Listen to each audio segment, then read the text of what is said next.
Mud squelched under heavy leather boots as a drunken roar echoed through the miserable streets of Blackwood Gulch. On the splintered wooden auction block stood a trembling woman, her humanity erased by a coarse, filthy burlap sack tied tightly around her neck. She was Hiram Lockwood's discarded mail-order bride, currently being auctioned off like a sickly mule to a crowd of jeering, unwashed silver miners. From the shadowy edge of the square, Silas Wentworth watched in silent disgust. He had only descended from the high peaks for salt and gunpowder, not to buy a wife. But as a toothless prospector shouted a bid of $3 silver, Silas stepped out into the pouring rain. 5 gold eagles. His deep, gravelly voice boomed, silencing the mob in an instant. Rain turned the streets of Blackwood Gulch into a churning soup of mud, horse manure, and spilled whiskey. It was the autumn of 1883, and the Wyoming Territory was a harsh, unforgiving place that bred harsh, unforgiving men.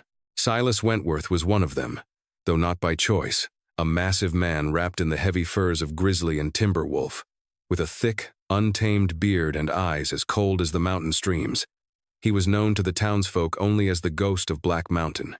He came down to the settlement twice a year to trade his pelts for necessities, speaking to no one but the proprietor of the general store. Today, however, the town square was blocked by a raucous, ugly spectacle. Silas had just loaded his pack mule with 100 pounds of flour, coffee, and ammunition when the sound of a brass bell clanged over the rhythmic drumming of the rain. Standing atop a makeshift stage of stacked whiskey barrels was Hiram Lockwood, the ruthless owner of the Blue Vein silver mine.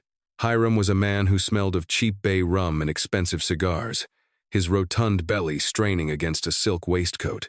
In his meaty hand, he held a length of coarse hemp rope.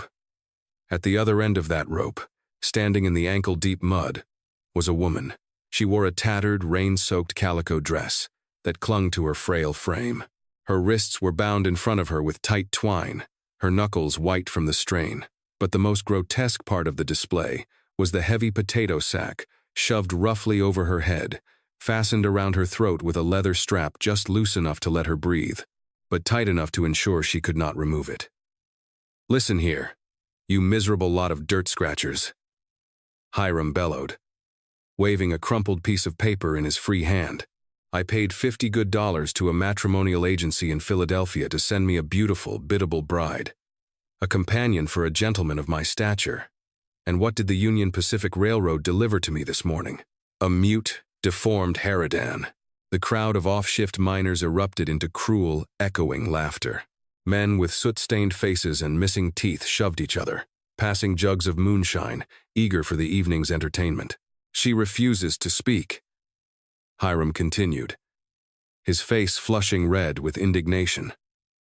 "And when I lifted her veil at the station, the sight of her face nearly soured my stomach. She is a cursed thing, ruined and ugly. I threw this sack over her head to spare the rest of you the misery of looking upon her.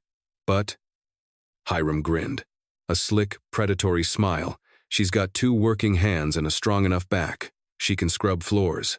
She can wash laundry. I'm auctioning off this miserable creature right now to recoup my losses. Bidding starts at $1 silver." Silas stood frozen near the hitching post, his broad chest rising and falling with slow, controlled breaths. He despised Lockwood. He despised this town. He had spent the last 5 years in absolute isolation to escape the cruelty and corruption of human society. He turned to walk away, to lead his mule back up the winding trails to the pristine quiet of the high timber. $2. A miner named Jebediah hollered, wiping tobacco spit from his chin. "I need someone to gut my fish and mind the stove." $2.50, another shouted. The woman on the block flinched with every shouted bid. She was shivering violently, the icy October rain soaking her to the bone. Through the rough, woven fibers of the burlap, Silas could hear her ragged, terrified breathing. She looked so small, so utterly broken by the humiliation and the cold. Silas tightened his grip on his rifle strap. He was no savior. He had his own ghosts, his own damning past that had driven him into exile. $3 silver. Jebediah yelled again, stepping toward the stage with a lecherous grin. "Come on, Hiram. Hand her over. Even a monster looks the same in the dark. The crowd roared with depraved approval. The woman let out a muffled whimper, her bound hands coming up to clutch defensively at her chest. Something deep inside Silas, a remnant of the honorable man he used to be before the world tore him apart, snapped. 5 gold eagles. Silas's voice cut through the clamor like a crack of thunder. The laughter died instantly. The crowd parted like the Red Sea as Silas Wentworth stepped out of the shadows. He stood 6 feet 4 inches tall, a mountain of muscle and fur. His Winchester rifle resting casually over his forearm. He reached into his heavy leather pouch, pulled out 5 heavy gold coins, and tossed them through the rain. They landed with a heavy, metallic clatter at Hiram Lockwood's polished boots. $50.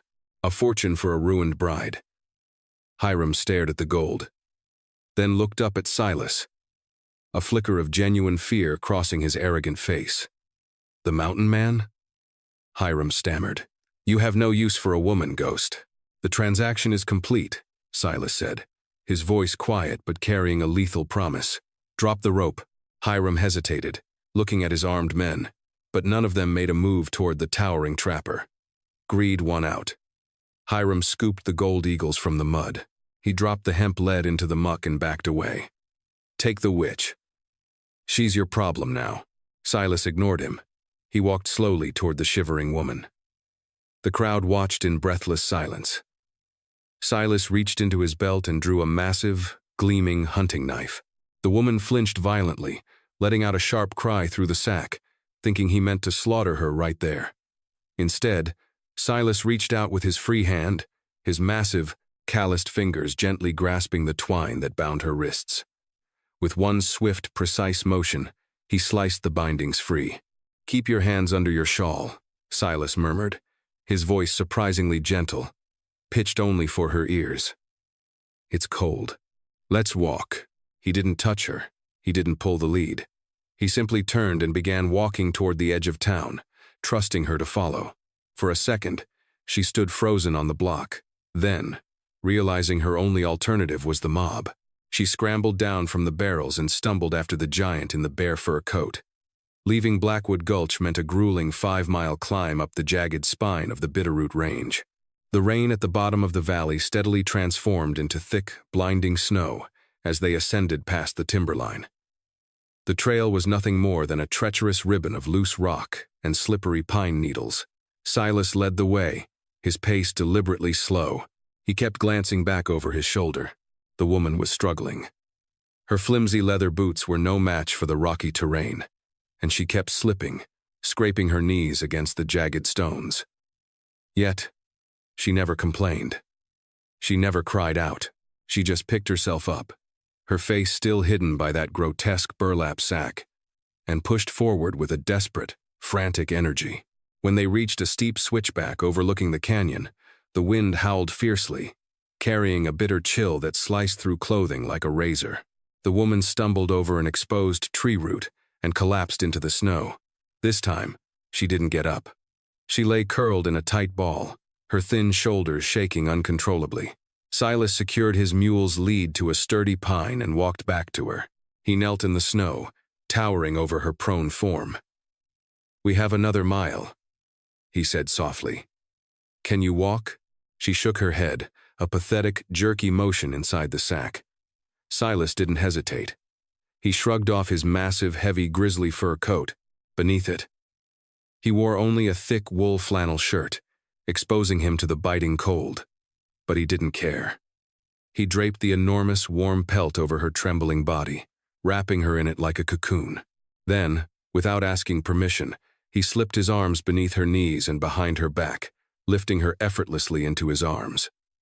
She weighed practically nothing. It felt as though he were carrying a bundle of hollow reeds. She stiffened in terror at his touch, but as the residual heat from the thick fur began to thaw her freezing limbs, she slowly slumped against his broad chest, exhausted beyond measure. The rest of the climb was made in silence, save for the crunch of Silas's boots in the fresh snow. By the time the dark silhouette of his log cabin appeared through the snowdrift, night had fallen. The cabin was a fortress built into the side of the mountain. Silas kicked the heavy oak door open and carried her inside. The interior was surprisingly tidy, smelling of cured leather, dried lavender, and old wood smoke. He set her gently in a sturdy rocking chair near the stone hearth. "Stay there," he instructed. He moved efficiently in the dark. Within minutes, he had a roaring fire blazing in the fireplace, and a cast-iron pot of venison stew hung over the flames to heat. He lit an oil lantern, casting a warm golden glow across the room. He turned back to his newly purchased bride. She was sitting rigidly in the rocking chair, her hands gripping the armrests so tightly her knuckles were white. The burlap sack was still secured around her neck, a damp, ugly stain against the rustic warmth of the cabin. Silas poured a tin cup of hot, chicory coffee and walked over to her. He set the cup on a small side table and crouched down in front of the chair so he wouldn't tower over her. "You're safe now," Silas said, his voice deep and rumbling like distant thunder. "Lockwood is 10 miles away. Nobody is going to hurt you here. I didn't buy you to be my wife or my servant. I just couldn't stand to watch a dog treated like that, let alone a human being." She sat perfectly still. "I'm going to take that off you now," Silas said, gesturing to the sack. "If you don't want me to, hold up your hand."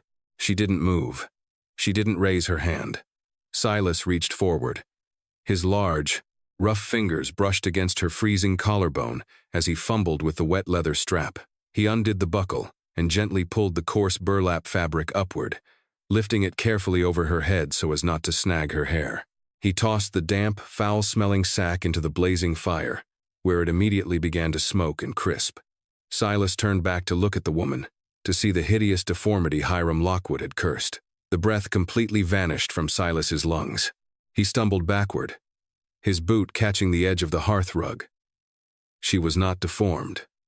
Even battered, starved, and shivering, she was breathtakingly beautiful. Her hair, though matted with mud and rain, was a cascade of spun gold. Her skin was pale as porcelain, marred only by a dark, angry bruise blossoming along her left cheekbone. But it was her eyes, wide, terrified, and the color of an emerald sea that sent a violent shockwave through Silas's entire existence. He knew those eyes. He knew that face. He had traced the lines of that face in the dark 1,000 times before the world had crumbled to ash. "Clementine?" Silas whispered, the name tearing out of his throat like barbed wire. The woman gasped, shrinking back against the rocking chair as if he had struck her. Her eyes darted frantically around the room, searching for an escape. "How?" she rasped, her voice broken and hoarse from disuse. "How do you know that name? Nobody here knows that name." Silas felt the room spinning. It was impossible. Clementine Harding was the daughter of Arthur Harding, the most powerful railroad tycoon in Boston. She was an heiress. She was royalty.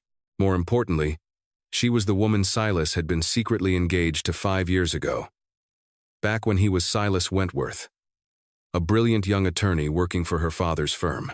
Before her father had framed Silas for a massive embezzlement scheme to cover his own corrupt tracks. Before Arthur Harding had threatened to hang Silas if he didn't disappear forever.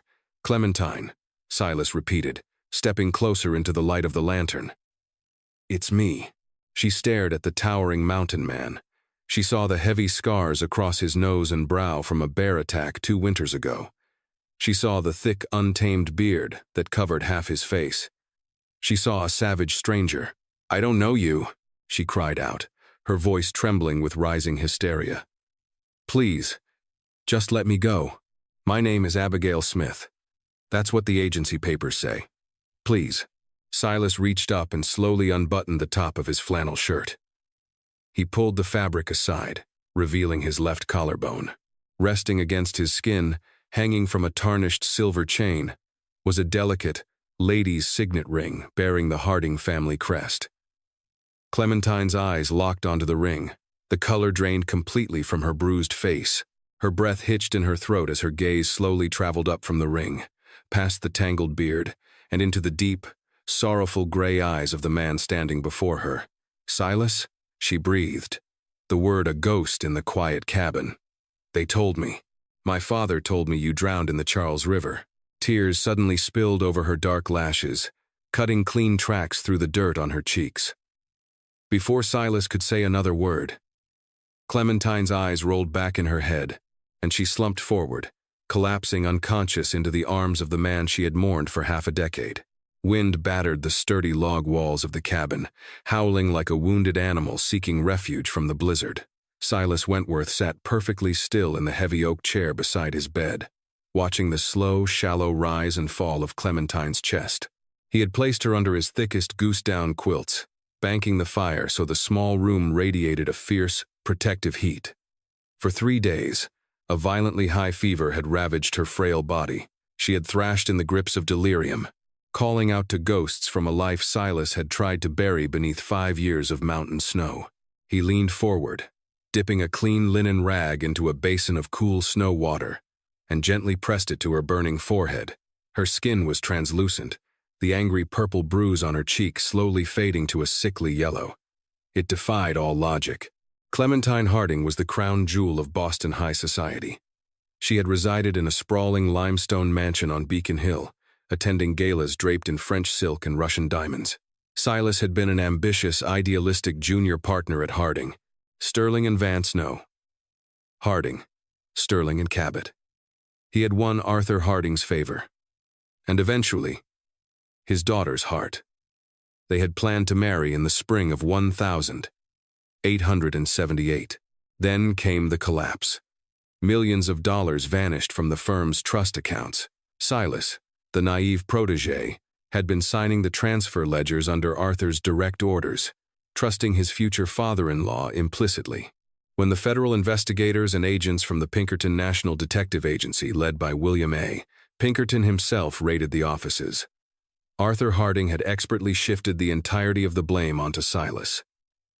The tycoon had given Silas a brutal ultimatum: take a midnight train out of Massachusetts and disappear forever, or face a rigged trial and a guaranteed hanging. Silas had fled into the frozen expanse of the Wyoming Territory, leaving behind his reputation, his life, and the only woman he ever loved. Clementine stirred, a soft, dry cough shaking her chest. Her eyelids fluttered, parting slowly to reveal those striking emerald eyes.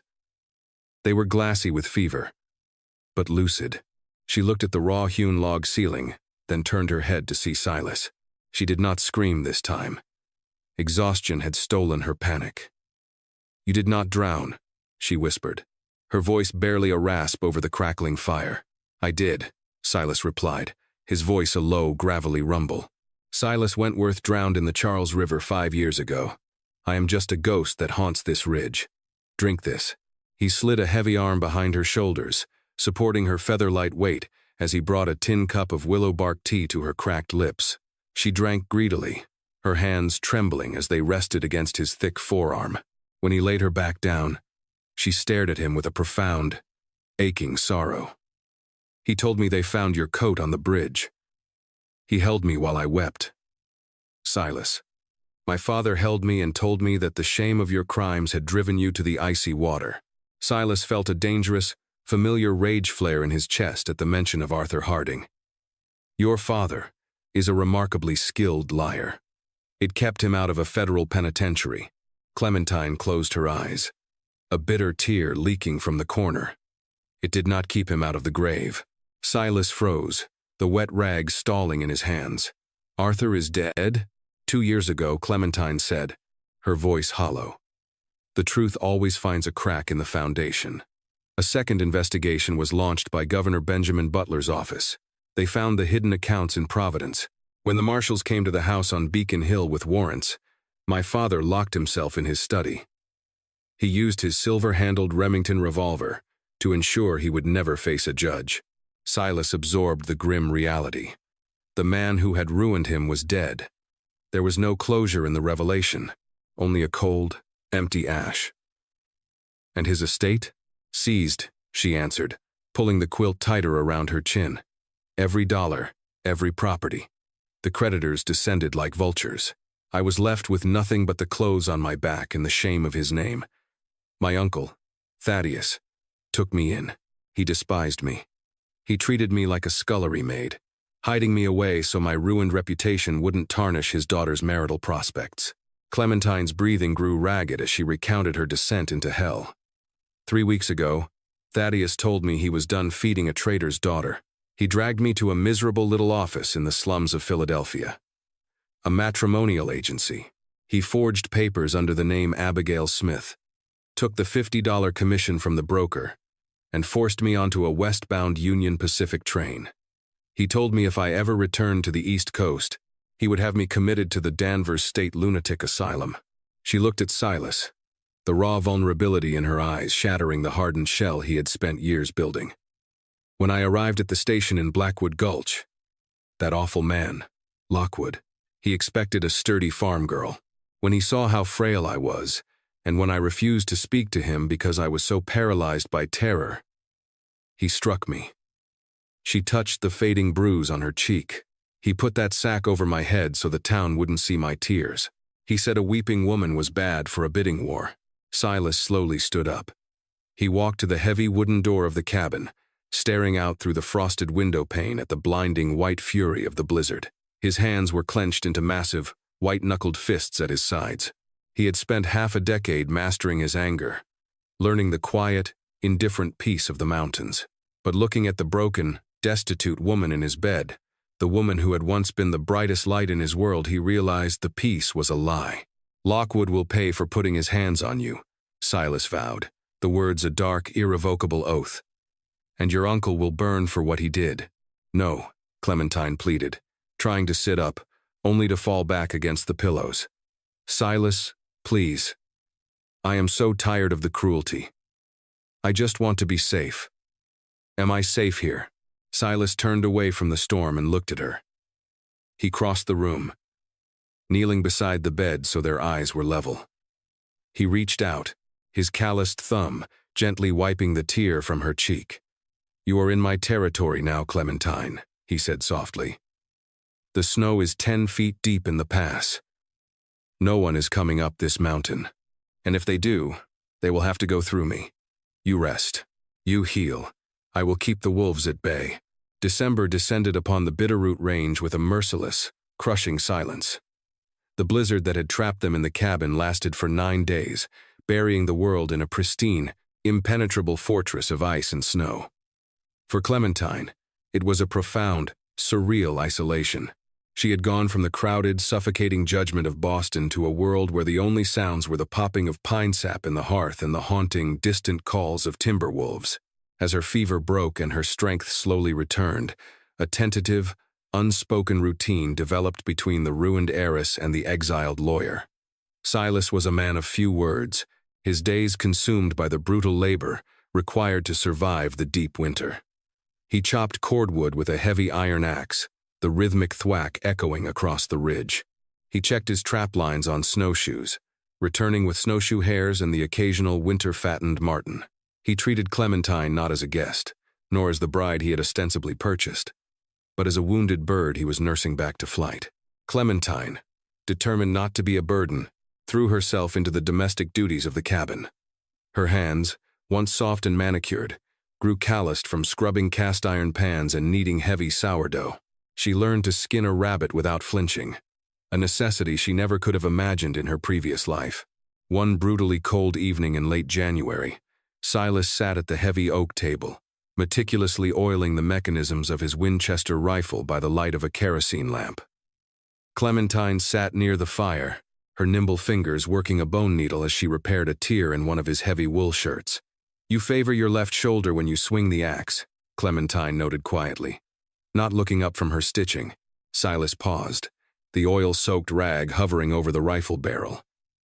He looked at her, surprised by her observation. A grizzly caught me off guard 2 springs ago. Tore the muscle near the collarbone. It aches when the pressure drops. You should have let it heal properly, she scolded mildly, biting off the end of the thread. She stood up, draped the mended shirt over the back of his chair, and walked to a small wooden shelf where Silas kept his medicinal herbs. She selected a small jar of pungent wintergreen and arnica salve. Walking behind his chair, she hesitated for a fraction of a second before placing her hands on his broad, tense shoulders. Silas went entirely rigid. It had been 5 years since anyone had touched him with gentleness. Relax, Clementine murmured. She dug her thumbs into the thick, knotted muscles of his upper back. working the warming salve into the old, aching scars beneath his flannel shirt. Silas closed his eyes, letting out a long, ragged breath as the heat of the salve and the surprising strength in her small hands melted the deep-seated tension in his shoulder. The scent of her, a faint trace of lavender soap, mixed with the wood smoke of the cabin, was intoxicating. It brought back a flood of memories, walking arm in arm through the Boston public garden, stealing kisses in the vestibule of the Harding mansion, the promise of a future that had been stolen from them. "I missed you, Silas," she whispered, her voice trembling slightly in the quiet cabin. "Even when I thought you were a criminal, even when I thought you were dead, my heart never stopped looking for you." Silas reached up and gently grasped her hand, stopping her movements. He stood, turning to face her. The heavy silence of the mountain pressed in on them. He looked down into her emerald eyes, seeing the woman she used to be and the fierce, resilient survivor she had become. "I never took a dime of that money, Clem," he said, his voice thick with emotion. "I swear it on my life." "I know," she replied without a moment's hesitation. "I knew it the moment they told me. You were too honorable, too good." He slowly reached out, threading his large fingers into her golden hair, cradling the side of her face. He leaned down, and for the first time in 5 years, their lips met. It was not a desperate, fiery clash, but a slow, tender reunion of two shattered souls finding their missing pieces. The kiss tasted of salt and willow bark, of profound grief and sudden, terrifying hope. But down in the valley, far below the sanctuary of the snowline, the past was refusing to stay buried. Inside the smoke-filled saloon of Blackwood Gulch, Hiram Lockwood sat at a felt-lined poker table, a telegram crinkled in his sweaty fist. He had spent the winter stewing over his humiliation at the auction block. The giant mountain man had made him look weak in front of his miners. Across the table sat a stranger, a man wearing a sharply tailored city suit that looked entirely out of place in the muddy mining town. The man had introduced himself as Agent Cole of the Pinkerton Detective Agency. "I'll ask you again, Mr. Lockwood," Cole said, his voice smooth and deadly. "The agency has been contracted by a consortium of Boston bankers. They are looking for a woman matching this description. Blonde hair, green eyes, approximately 22 years of age. She is believed to be traveling under a false name, hiding assets stolen by her late father, Arthur Harding. There is a $2,000 reward for her return." Hiram Lockwood's greedy eyes widened. $2,000. The deformed harridan under the sack hadn't been a ruined maid at all. She was a runaway aristocrat with a fortune on her head. "I haven't seen her." Hiram lied smoothly, a wicked, yellow-toothed grin spreading across his face. "But if she's out here, the winter will kill her before you find her." As the Pinkerton agent left the saloon, Hiram slammed his fist on the table, calling over his two most ruthless enforcers, a pair of scarred brothers named the Vance twins. "Load your rifles and saddle the toughest mules we have," Hiram ordered, his eyes gleaming with malicious intent. "The snow is breaking in the lower pass. We're going up the mountain. The ghost has something that belongs to me, and we're going to slaughter him to get her back."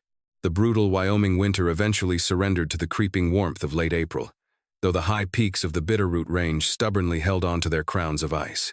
The snowmelt turned the mountain streams into roaring, freezing torrents, and the forests burst into a vibrant, desperate green. For Silas and Clementine, the changing season brought a bittersweet realization. The impenetrable fortress of snow that had protected them for 5 months was vanishing. Their bond had deepened during the long, dark months of isolation. The terrified, bruised woman who had arrived on Black Mountain was gone. In her place stood a resilient pioneer, her golden hair braided tightly against her head, her hands strong and capable. Silas, too, had changed. The ghost of the mountain had thawed. He smiled more often, the harsh lines of his face softening when he looked at her. They had spent countless nights by the fire, reconstructing the shattered pieces of their past and daring to whisper about a future. Yet, a heavy shadow loomed over their fragile sanctuary. Down in the muddy expanse of Blackwood Gulch, Hiram Lockwood had not forgotten the humiliation he suffered at the auction block. More importantly, Elias Cole, the Pinkerton agent, had not abandoned his lucrative quarry. Cole was a man forged in the ruthless fires of the East Coast Railroad Wars. having cut his teeth breaking strikes for Jay Gould's Union Pacific. He was cold, calculating, and entirely devoid of morality. In the back room of the Blue Vein Saloon, Cole sat across from Lockwood, assembling a heavy Sharps buffalo rifle. "The pass is clear enough for horses," Cole stated, his voice devoid of inflection. "We move tomorrow at dawn." Lockwood, sweating profusely despite the cool spring air, nodded nervously. He had hired 3 of the most vicious guns for hire in the territory, the Slater brothers, Jed, Rufus, and an unhinged tracker named Cletus. "You're sure about the bounty, Cole? $2,000 just to bring her back to her uncle?" Cole paused, sliding a massive .50 caliber cartridge into the breech of the Sharps. He looked up, his pale eyes pinning Lockwood. "Thaddeus Harding is a pragmatic man, Lockwood. He legally seized his brother's remaining assets, including a lucrative shipping contract out of Boston Harbor. If Clementine returns, she could contest the seizure. She is the rightful heir." Lockwood swallowed hard. "So, we ain't taking her back?" The Pinkerton agency was officially hired to find a runaway thief, Cole said smoothly, though a sinister smirk played on his lips. "But Thaddeus Harding paid me a separate, private commission of $5,000 to ensure the thief suffers a tragic, fatal accident in the unforgiving Wyoming wilderness. We are not going up that mountain to make an arrest. We are going up to dig 2 graves." 2 days later, high on the ridge, Silas felt the shift in the air before he saw anything. He was chopping the last of the winter cordwood when a flock of ravens suddenly scattered from the pine canopy a mile below, their angry caws echoing off the granite cliffs. Silas buried his axe in the chopping block and went perfectly still, his senses straining against the wind. The mountain was usually quiet at midday. The disturbance was unnatural. He moved swiftly and silently back to the cabin. Clementine was at the heavy oak table, kneading a fresh batch of sourdough. She looked up, her smile faltering instantly when she saw the grim, hardened look that had returned to Silas's eyes. "What is it?" she asked, wiping flour from her hands. "Someone is coming up the trail," Silas said, pulling his Winchester 1873 rifle from the mantel. He began checking the action, his movements practiced and lethal. "More than one. They're heavy on the switchbacks, careless with the brush." Clementine's face went pale. The phantom bruises of her past seemed to ache all over again. "My uncle? Or Lockwood?" Silas replied, grabbing a canvas bandolier of ammunition and slinging it over his broad shoulder. "Either way, they aren't coming for a social call." He walked to a heavy wooden chest at the foot of their bed, unlocked it, and pulled out a beautifully maintained Colt single-action Army revolver. He checked the cylinder, ensured it was fully loaded, and held it out to her. Clementine stared at the heavy iron weapon. She had never fired a gun in her life. The girls of Beacon Hill were taught to embroider, not to kill. "Take it, Clem," Silas urged, gently but firmly. "I am going to hold the ridge. I know every rock and tree on this mountain, and they don't. But if anything gets past me, if I fall, you do not let them take you alive. Do you understand me?" Tears welled in her emerald eyes, but she blinked them back, a fierce, protective fire taking their place. She took the heavy Colt, her hands remarkably steady. "Come back to me, Silas Wentworth. That is not a request." He pulled her into a brief, crushing embrace, breathing in the scent of her hair, before turning and vanishing into the dense, shadow-draped pines. Twilight bled across the jagged peaks of the Bitterroot Range, painting the lingering patches of winter snow in an eerie blood-orange hue. Silas Wentworth lay perfectly motionless atop a flat expanse of granite, his massive frame pressed hard against the freezing stone. Below him, the narrow switchback trail wound its way through the dense, shadow-draped pines. He knew this mountain like the back of his own scarred hand. He knew the way the evening updrafts carried sound, and he knew the exact spot where the timber broke, forcing anyone ascending the ridge into a fatal, exposed bottleneck. His thumb rested lightly on the cold, knurled hammer of his Winchester 1873 rifle. The heavy brass receiver felt like a natural extension of his arm. He slowed his breathing, listening past the whistling wind and the rhythmic thumping of his own heart. A loose piece of shale clattered loudly down the slope. Then came the heavy, labored snorting of exhausted mules, followed by the crunch of heavy boots on gravel. 5 figures slowly materialized from the gloom of the lower tree line. Silas tracked them through the iron sights of his rifle, his jaw clenching so hard his teeth ached.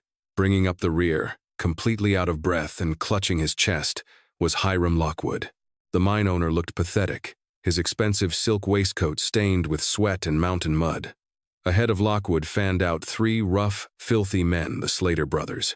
They moved with the jumpy, nervous energy of hired guns who realized too late that they were entirely out of their element. But it was the man in the center who commanded Silas's absolute attention. Elias Cole stepped lightly over the treacherous rocks, his tailored city suit immaculate, despite the grueling climb. The Pinkerton agent moved with the terrifying, predatory grace of a timber wolf, his pale eyes constantly scanning the ridge. In his hands, he carried a massive Sharps buffalo rifle, a weapon designed to drop a 2,000-pound beast from 1,000 yards away. Silas knew he could not wait for them to reach the clearing. He had to dictate the terms of this slaughter. Shifting his weight infinitesimally, Silas settled the front sight squarely onto the chest of Cletus Slater, the tracker leading the pack. Silas exhaled a long, steady breath, letting the icy wind guide his hand, and gently squeezed the trigger. The Winchester's roar shattered the fragile evening silence like a thunderclap. The heavy, 44-40 round caught Cletus dead center. The tracker was lifted entirely off his feet, thrown violently backward into the dirt, dead before his rifle even slipped from his grasp. Absolute chaos erupted on the trail. Ambush! Rufus Slater screamed, diving frantically behind the rotting trunk of a fallen spruce. Jed Slater dropped to his belly, blindly emptying his repeater up the ridge, sending a shower of splintered bark and whining ricochets over Silas's head. Lockwood let out a high-pitched shriek of pure terror, dropping his mule's reins and scrambling desperately behind a massive granite boulder, completely abandoning his hired men. Only Elias Cole remained utterly composed. The Pinkerton agent did not dive for cover. He smoothly dropped to one knee in the open, raising the heavy Sharps rifle to his shoulder.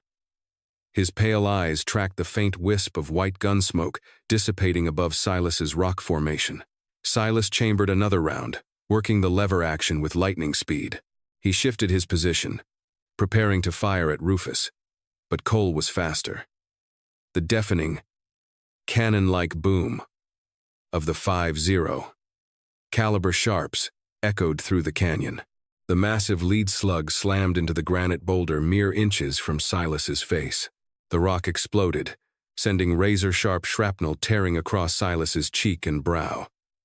Blood instantly blinded his right eye, but Silas ignored the searing sting.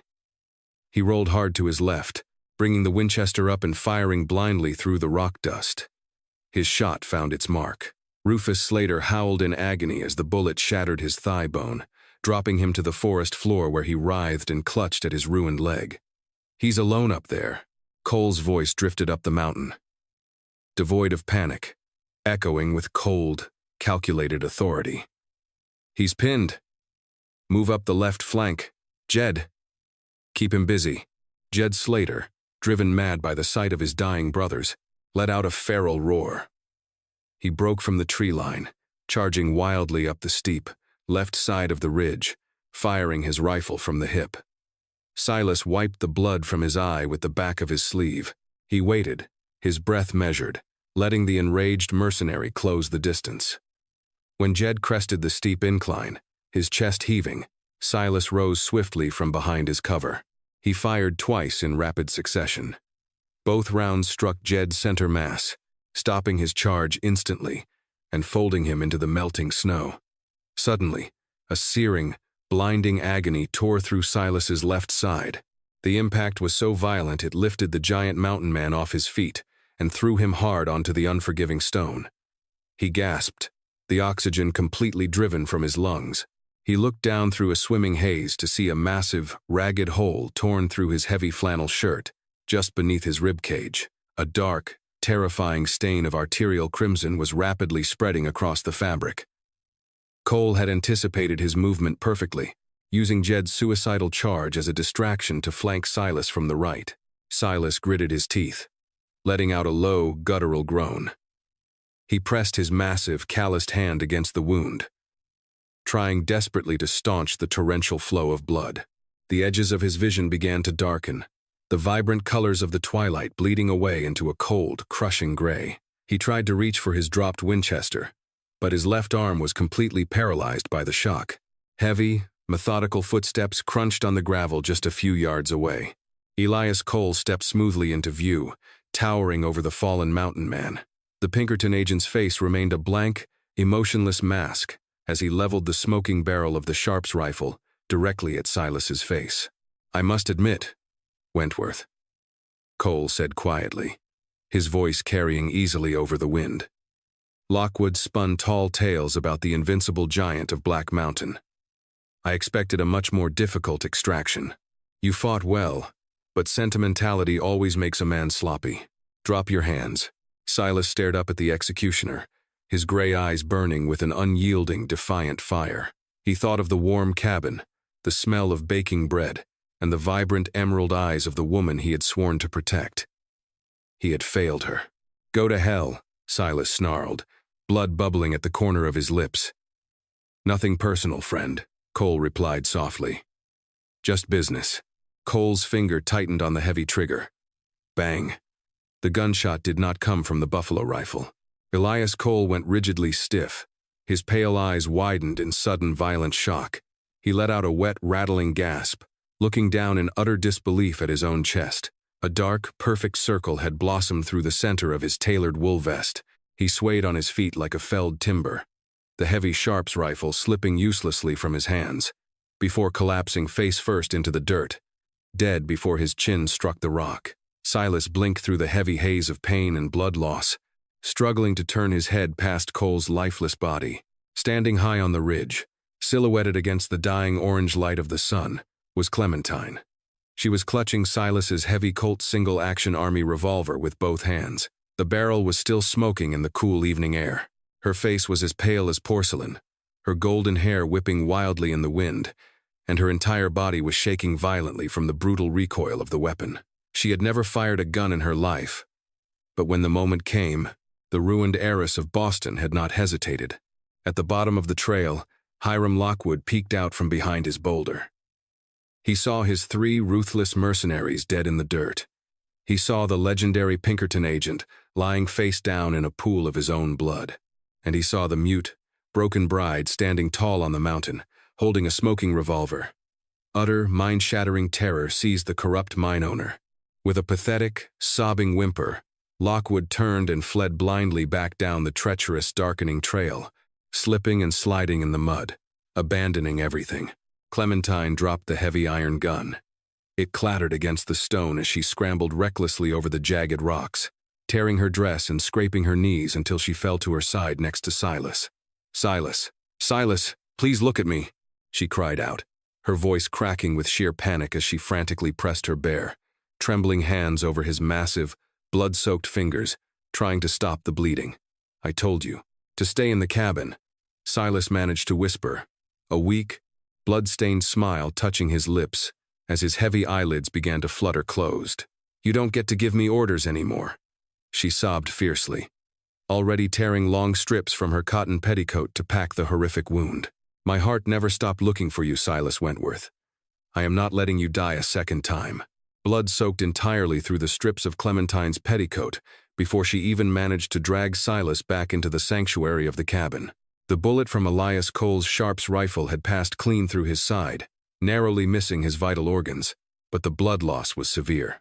For 3 agonizing weeks, the roles from the deep winter were entirely reversed.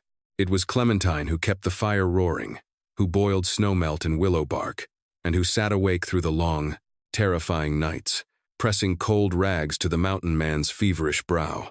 During the first few days of Silas's delirium, Clementine forced herself to perform a gruesome but necessary task. She took the heavy Colt revolver, walked back down the rocky trail, and searched the bodies of the mercenaries. When she knelt beside the lifeless form of Elias Cole, she found a waterproof leather dispatch case secured inside his tailored coat. Sitting on a blood-spattered boulder, her hands shaking, she broke the wax seal and read the contents. Inside were the official Pinkerton contracts, but beneath them lay something far more valuable. Cole, ever the ruthless opportunist, had not trusted her uncle. He had kept insurance a detailed, handwritten ledger containing the exact routing numbers and transfer signatures from the hidden Providence accounts. It was the undeniable physical proof that Arthur and Thaddeus Harding had masterminded the embezzlement, not Silas Wentworth. Cole had been using it to extort her uncle for double his fee. "You brought us our salvation, you miserable wretch," Clementine whispered to the dead agent, clutching the leather case to her chest. By late May, the high meadows of the Bitterroot Range were carpeted in vibrant blue columbine and yellow arrowleaf balsam root. Silas, though gaunt and leaning heavily on a carved pine cane, was finally able to stand on his own 2 feet.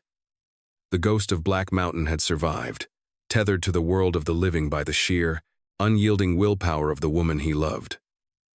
"We cannot stay here," Clementine told him one evening, laying the leather dispatch case on the heavy oak table. "Lockwood is a coward, but he is a rich coward. He will eventually send a posse of deputized miners up this ridge to finish what Cole started, and my uncle will simply hire another agency." Silas stared at the ledgers, tracing the names with a calloused finger. The anger that had burned inside him for 5 years had shifted into a cold, unbreakable resolve. "We bypass Blackwood Gulch completely," he decided, his gravelly voice regaining its old strength. "We take the eastern trail down to Cheyenne. Governor William Hale holds the territorial seat there. He is a staunch Union man, appointed directly by President Arthur, and he has zero tolerance for Eastern corruption bleeding into his territory." The journey to Cheyenne took grueling weeks, navigating swollen rivers and treacherous spring mudslides.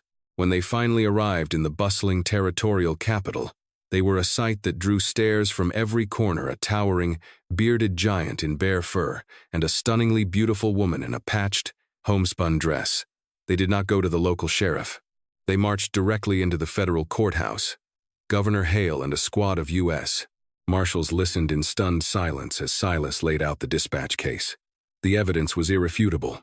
It detailed the embezzlement, the framing of an innocent attorney, Thaddeus Harding's illegal seizure of the estate, and the contracted assassination of his own niece. The wheels of federal justice, once greased by undeniable proof, turned with terrifying speed. Telegraphs were dispatched immediately to the Attorney General in Massachusetts. Within 48 hours, federal marshals raided the Beacon Hill mansion, dragging Thaddeus Harding out in iron shackles before the horrified eyes of Boston high society. He would later be tried and sentenced to 20 years in the federal penitentiary at Leavenworth. As for Hiram Lockwood, a detachment of territorial cavalry rode into Blackwood Gulch at dawn. They found the mine owner frantically trying to pack a stagecoach with stolen silver bars. He was arrested for conspiracy to commit murder, his lucrative mine seized by the territory to pay back the wages he had stolen from his desperate workers over the years. Standing on the wooden boardwalk of Cheyenne, breathing in the dusty, free air of the frontier, Silas turned to Clementine. In his hands, he held a telegram from a Boston probate judge. "Your uncle's assets have been frozen, and the original estate is being restored to your name," Silas said, a bittersweet smile touching his lips. "You are an heiress again, Clem. The grand houses, the ballrooms, the silk dresses, they are all waiting for you in Massachusetts." Clementine looked at the telegram, then looked up at the towering, scarred man who had bought her life for 5 gold eagles. She reached out, taking the paper from his hands, and deliberately tore it in half. "I have no interest in dead cities and poisoned gold," she said softly, her emerald eyes shining with a fierce, untamed light. "I am a woman of the Bitterroot now. My home is on a ridge where the air is clean, the wolves sing at night, and the man I love chops the winter wood." Silas dropped his cane.